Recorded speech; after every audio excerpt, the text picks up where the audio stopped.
ಮೊದಲನೇದಾಗಿ ಕನ್ನಡ ಪರ ಹೋರಾಟಗಾರರಾಗಿರುವಂತಹ ತಾಯ್ನಾಡು ರಾಘವೇಂದ್ರ ಅವರು ನಮ್ಮ ಈ ಕಾರ್ಯಕ್ರಮದಲ್ಲಿದ್ದಾರೆ. ಸರ್ ನಮಸ್ಕಾರ, ಕಾರ್ಯಕ್ರಮಕ್ಕೆ ಸ್ವಾಗತ.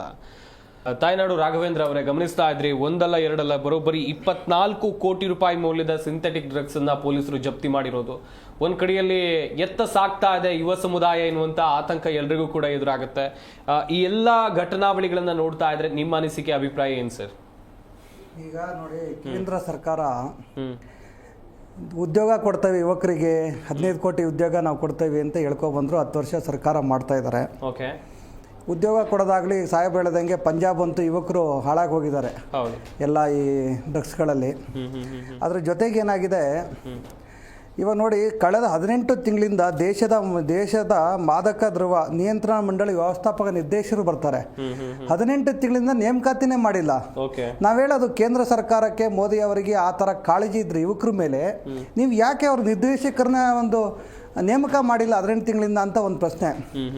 ಆಮೇಲೆ ಇವತ್ತು ನಾವು ಪೊಲೀಸ್ ಅವರಿಗೆ ನಮ್ಮ ಪೊಲೀಸವರು ಇವಾಗ ಕೆಲವು ಸ್ಟೇಷನ್ಗಳಲ್ಲಿ ರಿಯಲ್ ಎಸ್ಟೇಟ್ ಏಜೆಂಟ್ ಏನು ಯಲಹಂಕದವರಿಗೆ ಈಗ ನಮ್ಮದು ದೊಡ್ಡ ಸಾಹಸ ಅನಿಸುತ್ತೆ. ಸ್ಟೇಷನ್ನು ಆದಮೇಲೆ ಇವಾಗ ಈ ನಡುವೆ ನೋಡಿದ್ರೆ, ಯಾಕಂದರೆ ಇಂಥ ಒಳ್ಳೆ ಕೆಲಸ ಮಾಡಿದ್ದು ಅವ್ರು ಇದೇ ಫಸ್ಟ್ ಟೈಮು. ಅದು ಯಾರೋ ಹಿರಿಯ ಅಧಿಕಾರಿಗಳು ಮಾರ್ಗದರ್ಶನದಲ್ಲಿ ಮಾಡಿರಬೇಕು. ಇವತ್ತು ಪೊಲೀಸ್ ಅವರಿಗೆ ರಿಯಲ್ ಎಸ್ಟೇಟ್ ಮಾಡೋದಕ್ಕೆ, ಆಮೇಲೆ ಸಿವಿಲ್ ವ್ಯಾಜ್ಯಗಳು ಕ್ಲಿಯರ್ ಮಾಡೋದಕ್ಕೆ ಟೈಮ್ ಸಾಕಾಗ್ತಾ ಇಲ್ಲ. ಈಗ ಅವ್ರನ್ನ ಬೈಯೋದ್ರಿಂದ ನಮ್ಗೆ ಅರ್ಥನೂ ಇಲ್ಲ. ಈಗ ಭಾರತದ ಮಾದಕ ನಿಯಂತ್ರಣ ಮಂಡಳಿಗೆ ಇವ್ರು ನೇಮಕಾತಿ ಮಾಡಿಲ್ಲ. ಈ CBI, ID, DRI ಸಂಸ್ಥೆಗಳಿದ್ದಾವೆ. ಇವೆಲ್ಲ ಬರೇ ರಾಜಕಾರಣಿಗಳ ಅವರ ಏನು ದುಶ್ಮನ್ಗಳಿರ್ತಾರೆ ಅಂತಾರೋ ಅಥವಾ ಅವ್ರ ವೈರಿಗಳು ಅಂತಬೇಕು, ಅವರನ್ನು ರೇಡ್ ಮಾಡೋದಕ್ಕೆ, ಅವರನ್ನು ಹೆದರಿಸೋದಕ್ಕೆ, ಅದನ್ನು ಬೆದರಿಸೋದಕ್ಕೆ ಇರೋದ ಈ ಸಂಸ್ಥೆಗಳು. ಈ ರೀತಿ ಮಾದಕ ದ್ರವ್ಯಗಳನ್ನು ನಮ್ಮ ರಾಜ್ಯಕ್ಕೆ, ನಮ್ಮ ರಾಷ್ಟ್ರಕ್ಕೆ, ನಮ್ಮ ದೇಶಕ್ಕೆ ಬರದೇ ಇದ್ದಂಗೆ ತಡೆಗಟ್ಟೋದು ಈ ಕೆಲಸನ ಗೊತ್ತಿಲ್ಲ. ಯಾಕಂದರೆ ನೋಡಿ, ಪೊಲೀಸ್ ಅವರು ಬೆಂಗಳೂರಲ್ಲಿ ಅರೆಸ್ಟ್ ಮಾಡಿದ್ದಾರೆ. ಬೆಂಗಳೂರವರೆಗೆ ಬರಬೇಕಾದಾಗ ಇಲ್ಲಿ ನಮ್ಮದು ದೇಶದ ಒಂದು ಇದು ಹೇಗೆ ಬಾಂಬನ್ನ ಮತ್ತು ಈಗ ನಮ್ಮ ಪಾಕಿಸ್ತಾನ ಇರ್ಬೋದು, ಬಾಂಗ್ಲಾದೇಶ ಇರ್ಬೋದು, ಇವತ್ತು ಗಾಂಜಾ ಬಂದಿದೆ, ನಾಳೆ ಬಾಂಬ್ ತಗೊಬರ್ತಾರೆ, ಕ್ವಿಂಟಲ್ ಗಟ್ಟಲೆ ಬಾಂಬ್ ತಂದು ಇಡ್ತಾರೆ ಇಲ್ಲಿ ಅಲ್ವಾ. ಅದನ್ನ ಗಡಿ ಒಳಗಡೆ ಬರೋದು ಹೇಗೆ, ಗಡಿ ಒಳಗಡೆ ಯಾರು ಬರುತ್ತೆ, ಎಲ್ಲಿಂದ ಬರುತ್ತೆ, ಯಾವ ಇವತ್ತು ಈಗ ಕೆಲವು ನಾವು ಬೆಳಗ್ಗೆಯಿಂದ ಓದ್ತಾ ಇದ್ದೀವಿ, ಇದನ್ನೆಲ್ಲ ಚರ್ಚೆ ಹೇಳಿದಾಗ್ಲಿಂದ ಈಗ ಸುಮಾರು ಪತ್ರಿಕೆಗಳಲ್ಲಿದೆ. ಇವತ್ತು ಏನು ಗುಜರಾತಲ್ಲಿ ಬಂದ್ರಿದೆ, ಏನು ನಮ್ಮ ಅದಾನಿ ಅವ್ರದ್ದು ಇರ್ಬೋದು. ಈಗ ಅದಾನಿ ಬಂದ್ರದಲ್ಲಿ ಲಾಸ್ಟ್ ಟೈಮಲ್ಲೇ 1,75,75,000 ಏನೋ ಒಂದು ಸಿಕ್ಕಿದೆ, ದೊಡ್ಡ ಮಟ್ಟದಲ್ಲಿ ಸಂಖ್ಯೆ ಹೇಳೋದು 2,000 ಕೋಟಿ ಅಷ್ಟು ಅದಾನಿ ಅವರ ಬಂದ್ರದಲ್ಲಿ ಸಿಕ್ಕಿದೆ. ಇವತ್ತು ಅದಾನಿ ಅವರ ಹೆಸರನ್ನ ಯಾರು ಹೇಳಿದ್ರೆ ಅದೇ ಆ ಕೇಸ್ ಏನಾಗಿದೆ ಗೊತ್ತಿಲ್ಲ. ಅಂದರೆ ಅಷ್ಟು ಮೌಲ್ಯದ ಒಂದು ಗಾಂಜಾ ನಾಪತ್ತೆ ಆಗಿದೆ. ಇವತ್ತು ಏನು ಭದ್ರತೆ ಇದೆ ದೇಶದಲ್ಲಿ? ಹಾಗಾದರೆ ಇವರೊಂದು ಗಾಂಜಾ, ಅಷ್ಟು ದೊಡ್ಡ ಮೊತ್ತದ ಗಾಂಜಾವನ್ನು ಅದು ಅದಾನಿ ಬಂದರು, ಆ ಬಂದರ ಯಾರು, ಅದ್ರ ಓನರ್ ಯಾರು? ಓನರ್ನ ಫಸ್ಟ್ ಅರೆಸ್ಟ್ ಮಾಡಬೇಕಲ್ವಾ? ಈ ರೀತಿ ಆ ಒಂದು ಅಂದರೆ ಇವರ ಉದ್ದೇಶ ಏನಿರ್ಬೋದು ಅಂದರೆ, ನಮ್ಮ ಭಾರತದ ಪೀಳಿಗೆಗಳನ್ನು ಇವತ್ತು ಯುವ ಪೀಳಿಗೆಗಳಿಗೆ ಒಂದು ನಶೆಯ ಒಂದು ಅಲೆಯಲ್ಲಿ ತೇಲಿಸಿ, ಅವ್ರು ಏನು ಭಾಷಣ ಮಾಡ್ತಾರೆ ಅದನ್ನು ಕೇಳಿಸಿ, ನಮ್ಮ ಒಂದು ರಾಜಕೀಯ ತೆವಲನ್ನು ತೀರ್ಸ್ಕೋಬೇಕು ಅಂತ ಏನಾದ್ರು ಈ ಸರ್ಕಾರಗಳಿರ್ಬೋದು, ರಾಜಕೀಯದ ಕಾರಣಗಳು ಆ ರೀತಿಯ ಒಂದು ಮಾಡಿದಾರ ಗೊತ್ತಿಲ್ಲ. ಇವತ್ತು ಬಂದರನ್ನು ಸರ್ಕಾರ ಇರೋದನ್ನು ಪ್ರೈವೇಟೀಕರಣ ಮಾಡಿದ್ದೇ ಒಂದು ದೊಡ್ಡ ದುರಂತ. ಈ ಪ್ರೈವೇಟೀಕರಣ ಮಾಡಿರೋ ಬಂದರಲ್ಲಿ ಕೋಟ್ಯಾಂತರ ರೂಪಾಯಿ ಮೌಲ್ಯದ ಗಾಂಜಾ ಬರುತ್ತೆ, ಡ್ರಗ್ಸ್ ಬರುತ್ತೆ, ಹೆರಾಯಿನ್ ಬರುತ್ತೆ ಅಂದರೆ ಎಲ್ಲಿ ನಮಗೆ ಭದ್ರತೆ ಇದೆ? ನಾವೇನೋ ಅನ್ಕೊಂತೀವಿ, ಮೋದಿ ಅವ್ರು ಇರಲ್ಲ ತನಕ ನಮಗೆ ಭದ್ರತೆ ಏನಪ್ಪ, ನಮ್ಮನ್ನು ಕಾಪಾಡ್ತಾರೆ ಅಂತ ನಾವು ನಂಬಿದ್ದೀವಿ. ಆದರೆ ಇವೆಲ್ಲ ಕೆಲವು ಘಟನೆಗಳು ನೋಡಿದಾಗ ನಮಗೆ ತುಂಬ ಹೆಮ್ಮೆ ಇದೆ, ಮೋದಿ ಅವರ ಬಗ್ಗೆ ಹೆಮ್ಮೆ ಇದೆ, ರಾಷ್ಟ್ರನ ಒಳ್ಳೆ ರೀತಿ ನಡೆಸ್ತಾರೆ. ಆದರೆ ಇವೆಲ್ಲ ನಾವು ಅಂತ ಆಳಕ್ಕೆ ಹೋಗಿ ನೋಡಿದಾಗ ಎಲ್ಲ ಒಂದು ಕಡೆಗೆ ಸಂಶಯ ಬರುವಂಥದ್ದಂತೂ ಸತ್ಯ. ತಾಯ್ನಾಡು ರಾಘವೇಂದ್ರ ಅವರೇ, ಸರ್ ಕೂಡ ಹೇಳ್ತಾ ಇದ್ರು ವ್ಯವಸ್ಥೆ ಯಾವ ತರ ಇದೆ ಅಂತ ಹೇಳಿ. ಸಾಕಷ್ಟು ಕಡೆಗಳಲ್ಲಿ ಪಾರ್ಟಿ ಆಗುತ್ತೆ, ಆ ಪಾರ್ಟಿಗಳಲ್ಲಿ ಡ್ರಗ್ಸ್ ಉಪಯೋಗ ಆಗ್ತಾ ಇದೆ ಅನ್ನುವಂತ ಕೆಲವೊಂದಿಷ್ಟು ಖಚಿತ ಮಾಹಿತಿ ಇರುತ್ತೆ, ಆದ್ರೂ ಕೂಡ ಬೇಕಾಬಿಟ್ಟಿ ಡ್ರಗ್ಸ್ ಹೋಗುತ್ತೆ. ಇಲ್ಲಿ ಟಾರ್ಗೆಟ್ ಆಗಿರೋದು ವಿದ್ಯಾರ್ಥಿಗಳು, IT ಉದ್ಯೋಗಿಗಳು, ಇವ್ರನ್ನೇ ಯಾಕೆ ಟಾರ್ಗೆಟ್ ಮಾಡ್ತಾ ಇದಾರೆ ಪೆಡ್ಲರ್ಸ್ ಅಂತ ಹೇಳಿ ಸರ್? ಅಲ್ಲ, ಈಗ ಒಂದು ಮಾಹಿತಿ ಪ್ರಕಾರ ಇವಾಗಿನ ಪೊಲೀಸ್ ಅವ್ರು ಏನಾಗಿದೆ, ಈ ಕಳ್ಳರಿದಾರಲ್ಲ, ಕಳ್ಳರಿಗೆ ಒಂದು ಟ್ರೈನಿಂಗ್ ಕೊಡ್ತಾರಂತೆ ನಮಗೆ ಬಂದಿರೋ ಮಾಹಿತಿ ಪ್ರಕಾರ. ಹೆಂಗೆ ಅಂದರೆ, ನೀನು ಚೈನ್ ಸ್ಟ್ಯಾಕ್ ಮಾಡ್ತೀಯಾ, ಜಾಬ್ ಹೊಡಿತೀಯಾ, ಪಾಕೆಟ್ ಕಟ್ ಮಾಡ್ತೀಯಾ, ಮಾಡು, ಯಾವುದೇ ಹಲ್ಲೆ ಮಾಡಬೇಡ, ಗಾಯ ಮಾಡಬೇಡ, ಚಾಕು ಹಾಕ್ಬೇಡ, ನನಗೆ ತಿಂಗಳಿಗೆ ಇಷ್ಟು ಕೊಡು ಅನ್ನೋ ಮಾಹಿತಿಗಳು ಕೆಲವು ಬರ್ತಾ ಇದೆ. ನಮ್ಮ ಸಂಘಟನೆ, ನಮ್ಮ ಯುವಕರ ಬಂದು ಹೇಳ್ತಾರೆ, ಅಣ್ಣ ಹೆಂಗಿದೆ ಅಂತ.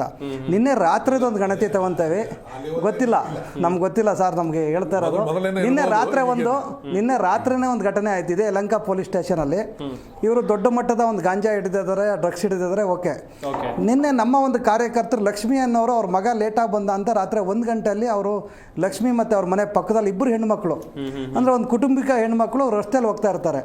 ಅಲ್ಲಿ ಹೊಯ್ಸಳದವ್ರು ಬಂದು ಏನಾಗಿದೆ, ಈ ಒಂದು 15 ದಿನದ ಹಿಂದೆ ನಾವೇನೇ ಒಂದು PCR ಹಾಕ್ಬಿಟ್ಟು ಅವ್ರನ್ನೆಲ್ಲ ಹಿಡ್ಕೊಂಡು ಹೊಡೆದಿದ್ರು ಲಕ್ಷ್ಮಿ ಅನ್ನೋ ಹೆಣ್ಮಗಳಿಗೆ. ನಾವೇನು ಮಾಡಿದ್ವಿ, ಸ್ಟೇಷನ್ನಲ್ಲಿ FIR ಆಗಿಲ್ಲ ಅನ್ನೋ ಕಾರಣಕ್ಕೆ ಕೋರ್ಟಲ್ಲಿ PCR ಹಾಕ್ಬಿಟ್ಟು ರೆಫರ್ ಮಾಡಿಸಿದ್ವಿ. ಅದು FIR ಆಗಿದೆ. ಆ ಒಂದು ಇಟ್ಕೊಂಡು ನಿನ್ನೆ ಬಂದಂಥ ಹೊಯ್ಸಳದವ್ರು ಹೇಳ್ತಾರಂತೆ ಗನ್ ತಗೊಂಡು ಶೂಟ್ ಮಾಡೋಕ್ಕೆ ಬರ್ತಾ ಇದಾರಂತ. ಅಂದರೆ ಪೂರ್ತಿ ಎಣ್ಣೆ ಹೊಡೆದ್ಬಿಟ್ಟಿದಾರಂತ ಹೊಯ್ಸಳದವರು. ಗನ್ ತಗೊಂಡು ಶೂಟ್ ಮಾಡ್ತಾರೆ, ನೀನು ಹೆಂಗೆ ಕೋರ್ಟಿಗೆ ಹೋಗ್ಬಿಟ್ಟು PCR ಹಾಕ್ಸ್ದೆ, ನಿನ್ನನ್ನು ಏನು ಡ್ರಗ್ಸ್ ಕೇಸಲ್ಲಿ ನಾವು ಇವಾಗ ಆಲ್ರೆಡಿ ಡ್ರಗ್ಸನ್ನು ಹಿಡಿದಿದ್ದೇವೆ, ನೀನು ಸಹ ಡ್ರಗ್ಸ್ ತಗೊಂಡಿದ್ಯಾ, ಡ್ರಗ್ಸ್ ತಗೊಳ್ಳೋ ಅಂತ ಹೇಳ್ಬಿಟ್ಟು ನೀನು ಅರೆಸ್ಟ್ ಮಾಡಿಸ್ತಾರೆ ನಾಳೆ ಅಂತ ಹೇಳ್ಬಿಟ್ಟು ಧಮಕಿ ಹಾಕೋ ಕೆಲಸ ಇವತ್ತು ಹೊಯ್ಸಳ ಪೊಲೀಸರು ಮಾಡಿದ್ದಾರೆ. ಪಾಪ ಹೆಣ್ಮಗಳು ನಮ್ಮ ಆಫೀಸಲ್ಲಿ ಕಾಯ್ತಾ ಇದ್ದಾರೆ ಇವಾಗ.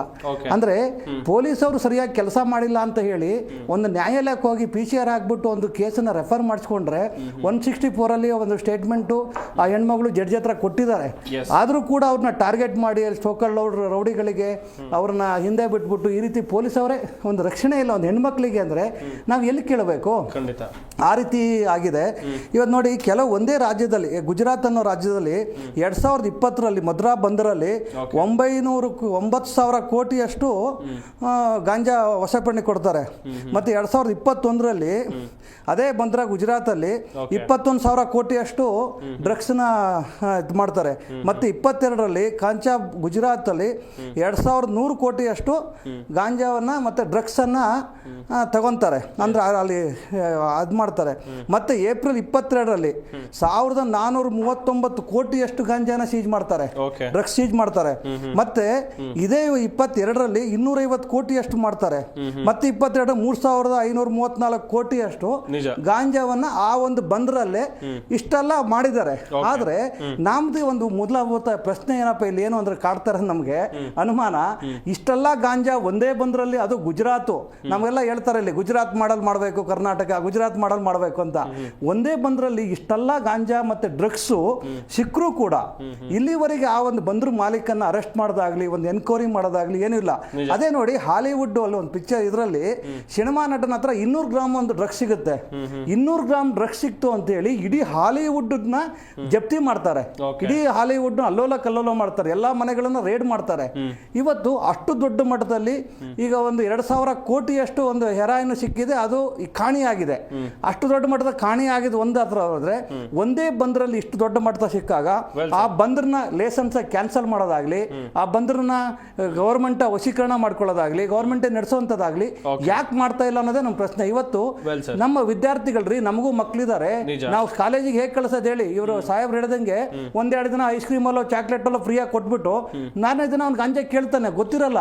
ಆ ರೀತಿ ಒಂದು ವ್ಯವಸನ ಸ್ಥಿತಿ ತಂದಿಟ್ಬಿಟ್ರೆ ಎಲ್ಲಿ ನಾವು ಎಲ್ಲರೂ ದುರ್ಬಲರಾಗ್ತಾವಲ್ಲ. ಈ ಒಂಥರ ಹೊನ್ನಾರನ ಸರ್ಕಾರನೇ ಏನಾದ್ರು ಮಾಡ್ತಾ ಇದೆಯಾ ಗೊತ್ತಿಲ್ಲ. ಎಸ್ ತಾಯ್ನಾಡು ರಾಘವೇಂದ್ರ ಅವರೇ, ಈಗ ಕೊನೆಯದಾಗಿ ಹೇಳ್ತಾ ಹೋದ್ರೆ ಚಿಕ್ಕ ಪ್ರತಿಕ್ರಿಯೆ, ನಮ್ಮವರಿಂದ ನಮ್ಗೆ ತೊಂದರೆ ಇಲ್ಲ, ಈ ಹೊರಗಡೆಯಿಂದ ಬಂದವರಿಂದನೇ ತೊಂದರೆ ಅನ್ನುವಂಥದ್ದು. ಅಲ್ಲ, ಈಗ ಹೊರಗಡೆ ಬಂದಿರೋರೆ ಮೊನ್ನೆ ಎಲ್ಲ ಎಲೆಕ್ಟ್ರಾನ್ ಸಿಟಿಯಲ್ಲಿ ರೇಡ್ ಆದಾಗಲೂ ಹೊರಗಡೆ ಎಲ್ಲ ಆಂಧ್ರ ನಟಿಗಳು ಬಂದಿದ್ರು, ರೇಡ್ ಆಯಿತು, ಡ್ರಗ್ಸ್ಗಳು ಎಲ್ಲ ಇತ್ತಲ್ಲಿ. ಆದರೆ ನೋಡಿ, ನಾವು ಈಗ ಏನಾಗಿದೆ, ಬಂದರಿಂದ ಯಾವೆಲ್ಲ ಇಲ್ಲಿ ಬೆಂಗಳೂರು ಮಾರ್ಕೆಟ್ವರೆಗೆ ಬಸ್ಗಳು ಬರ್ತವೆ. ಈಗ ದೊಡ್ಡ ದೊಡ್ಡ ಮಂತ್ರಿಗಳು, ಶಾಸಕರು ಅಂಥವರೆಲ್ಲ 3-4 ನಮಗೆ ಬಂದಿರೋ ಮಾಹಿತಿ ಪ್ರಕಾರ ಒಂದೇ ನಂಬರಲ್ಲಿ 10 ಬಸ್ ಓಡ್ತವೆ ಅಂತ ಇದಾವೆ. ಹೆಸರುಗಳು ಹೇಳಲ್ಲ, ನಾಳೆ ನಮಗೆ ತೊಂದರೆ ಆಗುತ್ತೆ. ಆದರೆ ಆ ರೀತಿ ಬಸ್ಗಳನ್ನ ಖಾಲಿನೇ ಬರ್ತವೆ. ಬಾಂಬೆಯಿಂದ ನಾನು ಒಂದ್ಸಲ ಬಂದೆ ಬಸ್ಸಲ್ಲಿ, ಇಡೀ ಬಸ್ ಖಾಲಿ ಇದೆ, 10 ಜನ ಇದ್ದಾರೆ. ಅವ್ರಿಗೆ ಹೆಂಗಪ್ಪ ಇದು ಡೀಸೆಲ್ ವರ್ಕೌಟ್ ಆಗುತ್ತೆ ಅಂದ್ರೆ, ಮೇಲ್ಗಡೆಗೆ ಪೂರ್ತಿ ಲಗೇಜ್ ತುಂಬಿದ್ದಾರೆ, ಕೆಳಗಡೆ ಪೂರ್ತಿ ಲಗೇಜ್ ಇದೆ. ಇದನ್ನ ಚೆಕ್ ಮಾಡ್ಬೇಕಾಗುತ್ತೆ. ಗಾಂಜಾ ಎಲ್ಲಿಂದ ಬರುತ್ತೆ ಅಂದ್ರೆ, ಈ ಬಸ್ಸಲ್ಲಿ ನೋಡಿ, ಬಸ್ ಸ್ಟಾಪ್ ಅಲ್ಲಿ ಯಾರೋ ನಿದ್ದೆ ಮಾಡ್ತಾ ಇರ್ತಾನೆ, ಅವ್ರ ಪಾಡಿಗೆ ಅವ್ರು ಹೋಗ್ತಾರೆ, ಅವ್ರ ಪಾಡಿಗೆ ಬರ್ತಾರೆ. ಮೊದಲಿಂದಾಗಿ ಈ ಒಂದು ಎಲ್ಲಾ ಕಡೆನೂ ಸರಬರಾಜು ಆಗಿರೋದೇ ಬಸ್ಸಲ್ಲಿ. ಅದಾದ್ಮೇಲೆ ನಿಮಗೆ ಈ ಸರ್ದಾರ್ಜಿ ಡಾಬಾಗಳಿದಾವೆ ಎಲ್ಲಿ ಹೈವೇಗಳಲ್ಲಿ. ಸರ್ದಾರ್ಜಿ ಡಾಬಾಗಳು ನಮಗೊಂದು ಮೂಲತಃ ಮಾಹಿತಿ ಪ್ರಕಾರ, ಸರ್ದಾರ್ಜಿ ಡಾಬಾಗಳಲ್ಲಿ ಯಾವುದೇ ಲಾರಿಗಳು ನೋಡಿ, ಸರ್ದಾರ್ಜಿಗಳು ಪಂಜಾಬಲ್ಲಿ ಜಾಸ್ತಿ ಡ್ರಗ್ಸ್ ಓಡ್ತಾ ಇದೆ. ಆ ಪಂಜಾಬಿಗಳು ಏನ್ ಮಾಡ್ತಾರೆ, ಅವ್ರ ಡಾಬಾದಲ್ಲಿ ನಿಲ್ಲಿಸ್ತಾರೆ. ಅಲ್ಲಿ ಯಾವುದೇ ನೀವು ಲಾರಿಯಲ್ಲಿ ಹಿಡಿದ್ರು ಅವ್ರ ಹತ್ರ ಕ್ಯಾಶ್ಗಳಿರಲ್ಲ. ಎಲ್ಲದು ಈಗ ಹೈವೇಲಿರೋ ಎಲ್ಲ ಡಾಬಾಗಳನ್ನು ಕ್ಯಾಶನ್ನು ಕಲೆಕ್ಟ್ ಮಾಡಿ ಮತ್ತೆ ಕ್ಯಾಶನ್ನು ಕೊಡೋವಂಥ ಕೆಲಸ ಡಾಬಾದವ್ರು ಮಾಡ್ತಾರೆ. ಅದು ಪೊಲೀಸರಿಗೂ ಲೋಕಲ್ ಪೊಲೀಸರಿಗೆ ಗೊತ್ತಿರುತ್ತೆ. ಇದನ್ನೆಲ್ಲ ನಾವು ಇಟ್ಕೊಂಡು ತಡೆಗಟ್ತಾ ಹೋದಾಗ ಮತ್ತೆ ಇವತ್ತು ನಾವು ಬರೀ ಪೊಲೀಸವ್ರನ್ನ ಬೈದ್ರೆ ಪ್ರಯೋಜನ ಇಲ್ಲ. ಏನೆಲ್ಲ ನಮ್ಮ CBI ಇರ್ಬೋದು, ಇನ್ನೊಂದಿರ್ಬೋದು, ಹೊರ ದೇಶದಿಂದ ಏನು ಹಪ್ತ ಆಗುತ್ತಲ್ಲ, ರಫ್ತನ್ನ ಫಸ್ಟ್ ಕಡಿವಾಣ ಹಾಕಿದ್ರೆ ಇದಕ್ಕೆಲ್ಲ ಒಂದು ದಾರಿ ಸಿಗುತ್ತೆ. ನಮ್ಮ ಯುವಕರನ್ನ ನಾವು ಕಾಪಾಡ್ಕೋಬಹುದು. ನಾವೀಗ ಹೇಳೋದಿಷ್ಟೇ, ಈಗ ಮೋದಿ ಅವರಿಗೆ ನಮ್ಮ ಏನು ಈಗ ಆಡಳಿತ ಮಾಡ್ತಾ RSS ಅಂತ ಒಂದು ದೊಡ್ಡ ಹಿನ್ನೆಲೆ ಉಳ್ಳೋದು, ನಾವೆಲ್ಲ ಯುವಕರನ್ನ ಸರಿದಾರಿ ತರ್ತೇವೆ ಅಂತ ಇರೋರು ಇವತ್ತು ಈ ಮಾದಕ ದ್ರವ್ಯನೂ ಅಷ್ಟೇನೆ ಇದನ್ನ ರಫ್ತು ಆಗದೆ ಇದ್ದಂಗೆ ತಡೆಗಟ್ಟ ಕೆಲಸ ನೀವು ಮಾಡಿ ಅಂತ ಹೇಳಿ ನಾವು ಕಡೆಯಿಂದ ಹೇಳ್ತಾ ಇದ್ದೇವೆ. ಇಲ್ಲ ಅಂದ್ರೆ ಯುವಕರು ಹಾಳಾಗಿ ಹೋಗ್ತಾರೆ, ಮನೆ ಮಠ ಹಾಳಾಗೋಗುತ್ತೆ. ಏನೋ ಕನಸಿರುತ್ತಾರೆ, ನನ್ನ ಮಗ ಡಾಕ್ಟರ್ ಆಗಲಿ, ಇಂಜಿನಿಯರ್ ಆಗಲಿ, ಏನೋ ಆಗಲಿ ಅಂತ. ಈ ರೀತಿ ಮನೆ ಹಾಳು ಮಾಡ್ಬಿಟ್ರೆ ಸರ್ಕಾರದ ಒಂದು ದೊಡ್ಡ ದೊಡ್ಡ ಕಂಪ್ನಿಗಳ ಹಿಂಗೆ ಮಾಡಿದಾಗ ಯಾರನ್ನ ಪ್ರಶ್ನೆ ಮಾಡೋಕ್ಕಾಗುತ್ತೆ? ನಮ್ಮ ಅತಿಥಿಗಳು ಕೂಡ ಸಾಕಷ್ಟು ಮಾಹಿತಿಯನ್ನ ಕೊಟ್ಟರು. ಸುಮಾ ಕಿರಣ್ ಅವರು, ಹಾಗೇನೆ ಬಸವರಾಜ್ ಮಾಲ್ಗತ್ತಿ ಸರ್, ತಾಯ್ನಾಡು ರಾಘವೇಂದ್ರ ಅವರು ನಮ್ಮ ಈ ಚರ್ಚಾ ಕಾರ್ಯಕ್ರಮದಲ್ಲಿ ಭಾಗಿಯಾಗಿ ಸಾಕಷ್ಟು ಮಾಹಿತಿಯನ್ನು ಕೊಟ್ಟಿದ್ದಕ್ಕಾಗಿ ನಿಮ್ಮೆಲ್ಲರಿಗೂ ಕೂಡ ಧನ್ಯವಾದಗಳು.